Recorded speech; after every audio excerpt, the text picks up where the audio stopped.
Shukran kwa kuzidi kutazama KTN Leo Weekend ukiwa nami Davis Mberia. Karibu.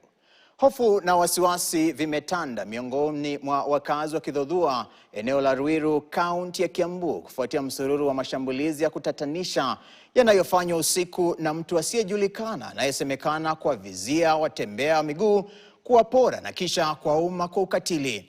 Wakazi wanasema mashambulizi hayo yameongezeka katika mwezi huu wa Julai na kuwaacha wengi na majeraha, huku wengine wakihofia kutoka nje baada ya giza kuingia.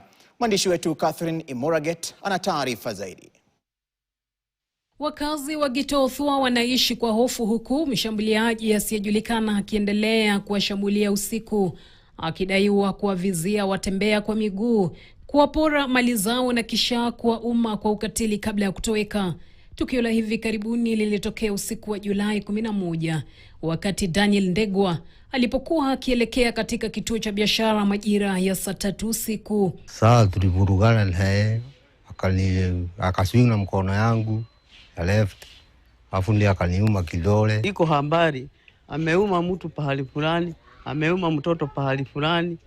Yani kila siku ni lazima kuwe kuna kitu kimefanyika kutokana na yeye.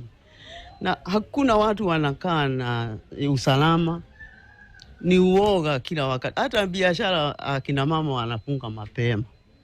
Mtoto hawezi tembea peke yake, huwezi tuma mtoto kwa duka.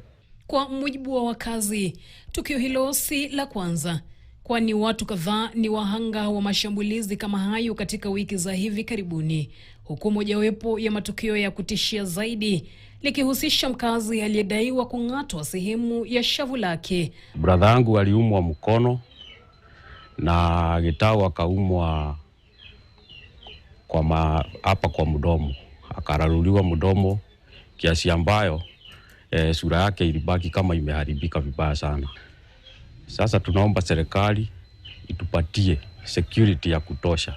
Tunaona usalama umeenda chini sana, upotofu wa usalama, na hata biashara zetu zimeathirika sana. Inatubidi sasa saa moja tuwe kwa nyumba tumejifungia. Wakazi sasa wanaitaka idara ya polisi kuimarisha doria za usiku na kumkamata mshukiwa huyo haraka iwezekanavyo kabla ya watu wengine kujeruhiwa. Tuweza kuchukua jukumu ya kufanya uchunguzi yetu. Mpaka hapo hatujaweza kupata hii mtu, lakini tumeweka mikakati kuhakikisha kwamba tumeweza kupata hii mtu.